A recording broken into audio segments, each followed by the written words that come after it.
ये कहानी है यूएस के कैबिनेट मिनिस्टर के बारे में जो अपने ही बेटे के फियांसे के साथ अवैध संबंध बना लेता है। इसके बाद उसकी जिंदगी पूरी तरीके से बदल जाती है। इस मूवी का नाम है डैमेज। तो कहानी शुरू करते हैं स्टीफन नाम के एक आदमी को दिखाते हुए जो कि पहले एक डॉक्टर था और बाद में उसने राजनीति में कदम रखा और इस वक्त वो एक कैबिनेट मिनिस्टर बन चुका है। स्टीफन अपने बीवी इनग्रिड, छोटी बेटी शैली और बड़ा बेटा मार्टिन के साथ एक सुखद लाइफ जीता है। मार्टिन एक यंग जर्नलिस्ट है जो अपने घर के बाहर रह के काम करता है। एक दिन हम स्टीफन को उसके ऑफिस में हो रही एक पार्टी में देखते हैं जहां उनका मुलाकात एना नाम की एक लड़की से होती है। दरअसल एना स्टीफन के बेटे मार्टिन की गर्लफ्रेंड थी।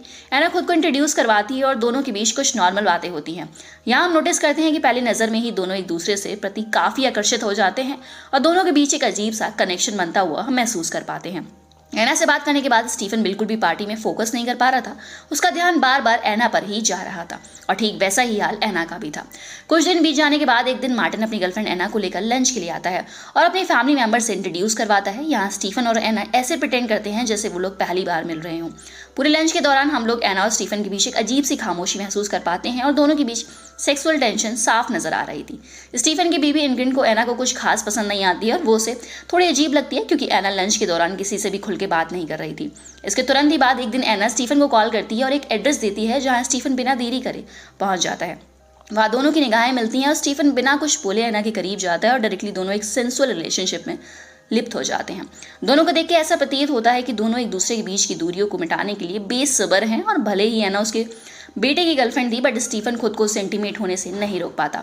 इसके बाद एक दिन स्टीफन से मिलने मार्टिन उसके ऑफिस में जाता है और उसे एक अच्छी खबर देता है कि उसका एडिटर पद पे प्रमोशन हो गया है, जिसे सुनकर स्टीफन काफ़ी खुश हो जाता है और इस खुशी में वो अपनी पूरी फैमिली मिलकर बाहर डिनर करने जाते हैं जहां मार्टिन एना को भी इनवाइट करता है। यहाँ मार्टिन के ग्रैंडपा भी आए हुए थे जिनको एना बेहद पसंद आती है। डिनर के दौरान इनग्रिड एना को उसकी फैमिली के बारे में कुछ सवाल पूछती है। एना कहती है कि उसके पिता भी एक डिप्लोमैट थे जिसकी वजह से उन्हें काफ़ी अलग अलग जगहों पे मूव ऑन करना पड़ता था।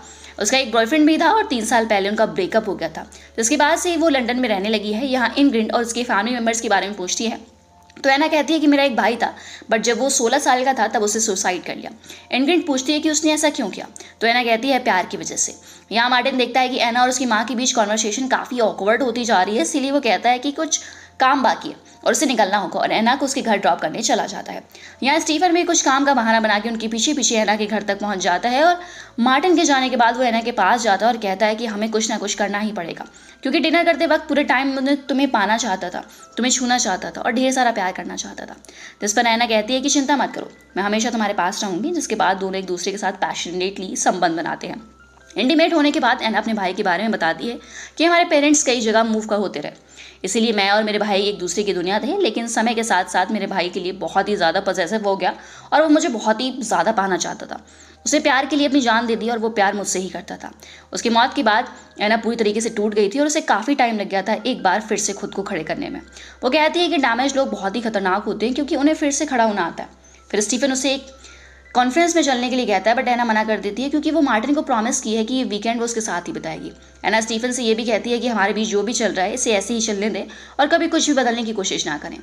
आगे स्टीफन को अपनी बीबी से पता चलता है कि मार्टिन और एना दोनों पेरिस गए हुए हैं। स्टीफन अपने कॉन्फ्रेंस पे तो जाता है पर उसका दिमाग में सिर्फ एना का ही ख्याल चलता है और कॉन्फ्रेंस पे वो बिल्कुल भी फोकस नहीं कर पाता।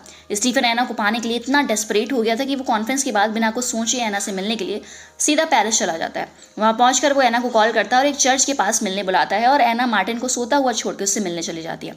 वहाँ दोनों एक दूसरे को पैशनेटली किस करते हैं। स्टीफन कहता है कि मैं तुमसे बहुत प्यार करता हूँ और एक पल भी मेरी आंखों के सामने से दूर नहीं देख सकता। जिस पर एना कहती है कि मार्टिन अभी भी सो रहा है और मुझे वापस जाना पड़ेगा। इतना कह के वो वहाँ से चली जाती है। इसके बाद एना और मार्टिन जिस होटल में रहते थे स्टीफन उसी होटल में एक कमरा ले लेता है जहाँ से वो एना और मार्टिन के ऊपर नजर रख सके। मगर खिड़की से दोनों को इंटीमेट होता देखकर स्टीफन को बहुत बुरा लगता है और वो बेड के ऊपर बच्चों की तरह रोने लगता है। ऐसे ही कुछ दिन बीत जाते हैं और एक दिन स्टीफन एना को एक पार्क में मिलने के लिए बुलाता है जहाँ वो उससे कुछ बातें करना चाहता है। बट एना को ये सब बिल्कुल अच्छा नहीं लगता है क्योंकि वो स्टीफन के साथ सिर्फ सेक्सुअल रिलेशन को छोड़कर और कोई भी रिलेशनशिप नहीं रखना चाहती थी। मगर एना के प्रति स्टीफन का ऑब्सेशन इस कदर बढ़ चुका था कि वो कुछ भी करने के लिए तैयार था।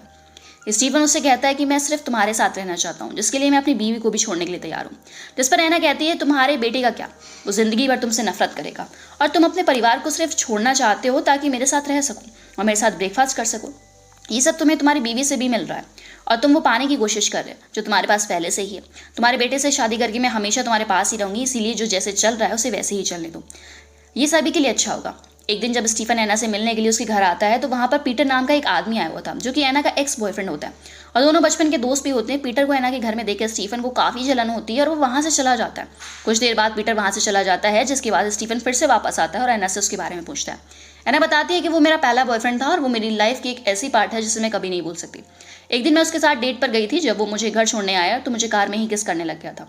ये सब मेरा भाई ऊपर से कमरे से देख रहा था और उसे पीटर पे काफ़ी गुस्सा आता है। घर में घुसने के बाद वह एना से कहता है कि क्या तुम सबके साथ डेट पर जाओगी, क्या मैं तुम्हारे लिए कोई मायने नहीं रखता। जिस पर एना उसे कोई भी जवाब नहीं देती और दरवाज़ा बंद कर देती है। उसका भाई 2-3 घंटा उसके दरवाजे के पास खड़ा रहकर उसे माफ़ी मांगता है और दरवाज़ा खोलने के लिए बोलता है, पर वो दरवाज़ा नहीं खोलती। कुछ समय बाद बाहर से आवाज़ आना बंद हो जाती है और सुबह उठ के वो देखती है तो उसके भाई ने सुसाइड कर लिया है, जिससे एना को बहुत बड़ा सदमा लगता है और दुख कि इस घड़ी में पीटर ने ही उसका साथ दिया था। वो पहली बार उसके साथ ही इंटीमेट हुई थी। ये सुनकर स्टीफन को एना के लिए काफ़ी हमदर्दी होती है, उसे काफ़ी बुरा लगता है। अगले दिन इनग्रिड का जन्मदिन होता है, जिसको सेलिब्रेट करने के लिए पूरे परिवार के साथ वो अपने पिता के घर जाती है, जहाँ पर मार्टिन एना को भी इनवाइट करता है, जो कि इनग्रिड को बिल्कुल पसंद नहीं आता। वहाँ ग्रांड पर सबको बताते हैं कि कैसे ये लोग बचपन में यहाँ आया करते थे, जिस पर मार्टिन कहता है कि हालांकि उसे बचपन में किसी भी चीज़ की कमी नहीं हुई थी, बट उसे अपने परिवार में एक अजीब सा खालीपन महसूस हुआ था, जिसका जिम्मेदार वो अपने पिता स्टीफन को ठहराता है और वो कहता है कि उसके पिता ने कभी भी अपने परिवार पर ध्यान नहीं दिया। अगले दिन जब सब लोग लंच कर रहे होते हैं तब मार्टिन अनाउंस करता है कि एना ने उसके साथ शादी करने के लिए हाँ कर दिया। ये सुनकर ग्रांडपा बहुत खुश होते हैं, लेकिन इनग्रिड और स्टीफन बिल्कुल खुश नहीं लग रहे थे। स्पेशली स्टीफन, जो एना का किसी के साथ होना इस बात को हजम नहीं कर पा रहा था। इसके बाद हम मार्टिन और स्टीफन को एक साथ देखते हैं, जहां मार्टिन स्टीफन से अपनी पिछली रात के बर्ताव के लिए माफ़ी मांगता है। स्टीफन कहता है कोई बात नहीं। वो मार्टिन से पूछता है कि उसने कब एना को शादी के लिए प्रपोज किया और क्या एना ने एकदम से हाँ कर दी। मार्टिन कहता है कि वो कुछ दिन पहले ही प्रपोज किया था। वो बताता है कि जब वो एना साथ होते हैं तो वो अपने सारे गम भूल जाते हैं और उसे एना में एक अजीब सी सैडनेस दिखाई देती है, जो कि इसकी तरफ और भी अट्रैक्ट करती है। वो जानता है कि वो एना से शादी करके उसे एक अच्छी ज़िंदगी दे सकता है। मार्टिन की कही एक बात स्टीफन को कांटे की तरह चुभ रहा था, बट वो उसके सामने खुश होने का नाटक करता है। रात में सबके सो जाने के बाद स्टीफन चुपके से एना के कमरे में जाता है, जहां फिर से दोनों इंटीमेट होते हैं। लेकिन जब स्टीफन एना के कमरे से बाहर निकल रहा था तब उसकी बेटी शैली से देख लेती है। अगले दिन स्टीफन आकर शैली को समझाता है क्योंकि मार्टिन और एना अब शादी करने वाले हैं और एना ना तो तुम्हारी माँ को और ना ही मुझे पसंद है, इसीलिए वो एना से कुछ बात करना चाहता था, इसीलिए वो एना के कमरे में गया हुआ था। ये सब सुन के शैली कुछ रिएक्ट नहीं करती है, गुड नाइट बोल के सोने चली जाती है। अगले सीन में हम एना की माँ को देखते हैं, जो मार्टिन और उसकी फैमिली से मिलने आए होती हैं और उनको मार्टिन बहुत पसंद आता है। वो कहती है कि वो और एना और मार्टिन की शादी को लेकर बहुत एक्साइटेड है। यूजुअली एना की पसंद काफ़ी बेकार होती है, बट थैंक गॉड मार्टिन ऐसा नहीं है। एना की माँ से ये सब सुनकर इनग्रिड को काफ़ी अजीब लगता है। बातों ही बातों में वो एना के भाई को मार्टिन से कंपेयर करते हुए कहती है मार्टिन और एना का भाई लगभग एक जैसे ही दिखते हैं, जो बात सबको बहुत ही ज़्यादा अजीब लगती है। एना अपनी माँ से चिढ़कर उन्हें 2 बातें सुना देती है और उनको काफ़ी बुरा लगता है कि उन्होंने अनजाने में यहाँ का माहौल ख़राब कर दिया। इसके बाद स्टीफन एना की माँ को उनके होटल में छोड़ने के लिए जाता है। तभी एना की माँ कहती है कि आजकल एना बहुत खुश है और वो नहीं चाहती कि कोई तीसरे इंसान के आने पर ये सब बर्बाद हो जाए। स्टीफन पूछता है कि वो कहना क्या चाहती है। वो कहती है मैं अच्छी तरह से पता है कि वो क्या कहना चाहती है, क्योंकि लंच पर उन्होंने नोटिस किया था कि स्टीफन एना से नज़र भी नहीं मिला पा रहा था। इसीलिए तुम लोगों के बीच में जो भी चल रहा है उसे यहीं रोक दो, नहीं तो इसका परिणाम बहुत ही बुरा होगा। यहाँ हम व्यूअर्स समझ जाते हैं कि एना की माँ को एना और स्टीफन के रिलेशनशिप के बारे में सब कुछ पता है। उनके जाने के बाद स्टीफन एना को कॉल करता है और कहता है कि हमारे बीच जो भी चल रहा है उसे हमें रोकना होगा और ये उसके और मार्टिन के फ्यूचर के लिए ज़रूरी है। यहाँ से स्टीफन सीधा मार्टिन के ऑफिस जाता है और उसके डेस्क पर अपनी एना और मार्टिन की एक फ़ोटो देख रहा होता है। तभी मार्टिन वहाँ आकर उनसे कहता है कि अगर आप चाहो तो इस फोटो को अपने पास रख सकते हो। स्टीफन उससे माफ़ी मांगता है और कहता है कि तुम मेरे बारे में बिल्कुल सही सोचती हो। मैंने कभी भी तुम पर और अपने परिवार पर ध्यान नहीं दिया और हमेशा सोचता रहा कि मैं सब कुछ कंट्रोल कर सकता हूँ, लेकिन तुम ऐसे नहीं हो, अपनी जिम्मेदारियों को समझते हो और इसीलिए मुझे तुम्हारे ऊपर काफ़ी गर्व है।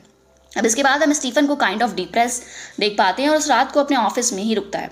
घर में एक पार्टी थी जहां उसकी बीवी उसे कॉल करती है, तो वो उसे कहता है कि वो अपने कलीग्स के साथ एक ज़रूरी काम कर रहा है, इसलिए वो पार्टी में नहीं आ सकता। इनग्रिड समझ जाती है कि स्टीफन झूठ बोल रहा है क्योंकि उसके सारे कलीग्स यहाँ पार्टी के मज़े ले रहे होते हैं।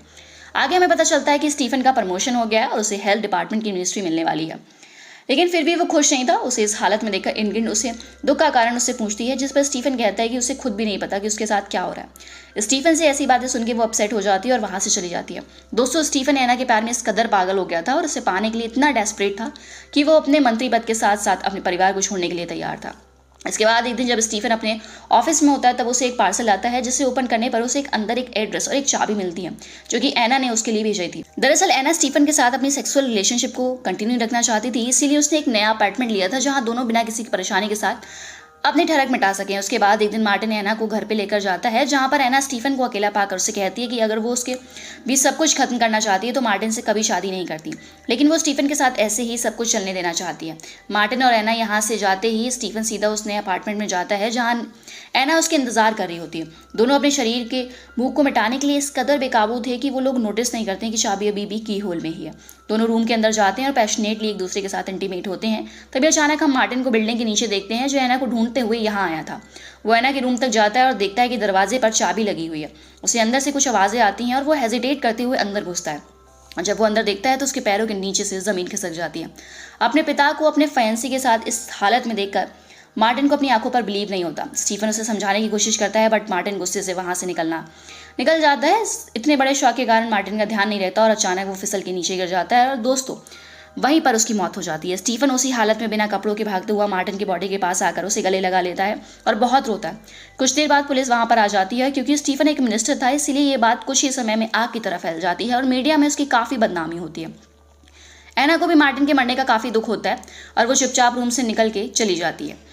उसी रात जब स्टीफन घर जाता है तो वो इंग्रिड को काफ़ी बुरी हालत में देखता है। वो कहती है कि वो इस दर्द को बर्दाश्त नहीं कर पा रही थी, इसीलिए उसने खुद को चोट पहुंचाई। वो ये भी बताती है कि मार्टिन को एना के नए अपार्टमेंट के बारे में नहीं पता था। वो घर के मालिक ने घर पर कॉल किया था, तब जाके मार्टिन वहाँ गया था। अगर मार्टिन को ये सब बात नहीं पता चलती तो हम दोनों को धोखा देते रहते। वो स्टीफन को काफ़ी बुरा भला सुनाती है और कहती है कि मेरे बेटे के बदले तुम्हें मर जाना चाहिए था, उसी दिन जब तुम दोनों के बीच में ये अवैध रिलेशनशिप शुरुआत हुई थी। वो मार्टिन का नाम लेकर काफ़ी रोने लगती है, जिससे स्टीफन उसे कुछ गोलियां देकर सुला देता है। अगली सुबह जब वो नींद से उठती है तब स्टीफन उसके सामने था। वो पूछती है कि क्या तुमने कभी मुझसे सच में प्यार किया भी है। इस सवाल का स्टीफन के पास कोई जवाब नहीं था। इंग्रिड कहती है कि काश हम दोनों कभी मिले ही नहीं होते।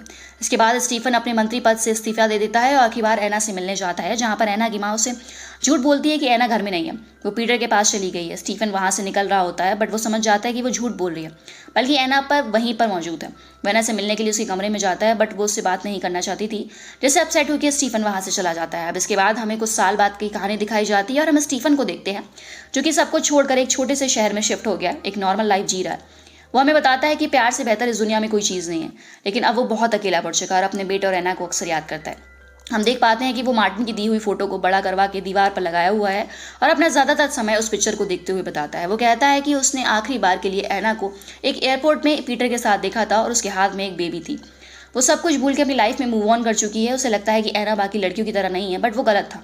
एना भी बाकी लड़कियों की तरह ही निकली और इसी के साथ मूवी यहीं पर खत्म हो जाती है।